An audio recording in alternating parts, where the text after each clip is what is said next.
Karunagappally literature ഫെസ്റ്റിവലിന് വ്യാഴാഴ്ച തുടക്കമാകുമെന്ന് സംഘാടകർ വാർത്താസമ്മേളനത്തിൽ അറിയിച്ചു. വ്യാഴാഴ്ച വൈകിട്ട് 5:30 Karunagappally boys and girls high school അങ്കണത്തിൽ ചലച്ചിത്ര അക്കാദമി ചെയർമാൻ പ്രേംകുമാർ ഉദ്ഘാടനം ചെയ്യും. ക്യാപിറ്റൽ മീഡിയയുടെ നേതൃത്വത്തിലാണ് ലിറ്ററേച്ചർ ഫെസ്റ്റ് സംഘടിപ്പിക്കുന്നത്. കരുനാഗപ്പള്ളി ലിറ്ററേച്ചർ ഫെസ്റ്റിവലിന് വ്യാഴാഴ്ച തുടക്കമാകുമെന്ന് സംഘാടകർ വാർത്താസമ്മേളനത്തിൽ അറിയിച്ചു. Karunagappally boys and girls high school അങ്കണത്തിൽ പ്രത്യേകം തയ്യാറാക്കിയ വേദിയിലാണ് പരിപാടി സംഘടിപ്പിച്ചിട്ടുള്ളത്. വൈകിട്ട് 5:30 ചലച്ചിത്ര അക്കാദമി ചെയർമാൻ പ്രേംകുമാർ ഉദ്ഘാടനം ചെയ്യും. VR സുധീഷ് അധ്യക്ഷത വഹിക്കും. ചടങ്ങിൽ നടി സന്ധ്യ രാജേന്ദ്രനെ ആദരിക്കും. 17 മുതൽ 20 വരെ തീയതികളിലായി 4 വേദികളിലെ 61 സെഷനുകളിലായി വിവിധ വിഷയങ്ങളിൽ പ്രമുഖർ പങ്കെടുക്കുന്ന പരിപാടികൾ നടക്കും.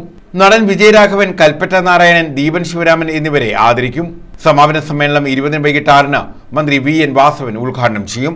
MT വാസുദേവൻ നായരെക്കുറിച്ച് അദ്ദേഹം എടുത്ത ഫോട്ടോകൾ, MT പകർത്തിയ ഒരുപാട് നിശ്ചല ദൃശ്യങ്ങളുടെ ഒരു പ്രദർശനമാണ് അത്. 18-ാം തീയതി രാവിലെ 10 മണി മുതൽ 3 വേദികളിലായിട്ട് ഈ സാഹിത്യോത്സവം അരങ്ങേറും. മിക്കവാറും ഓരോ മണിക്കൂർ വീതമുള്ള സെഷൻസാണ് ഉള്ളത്.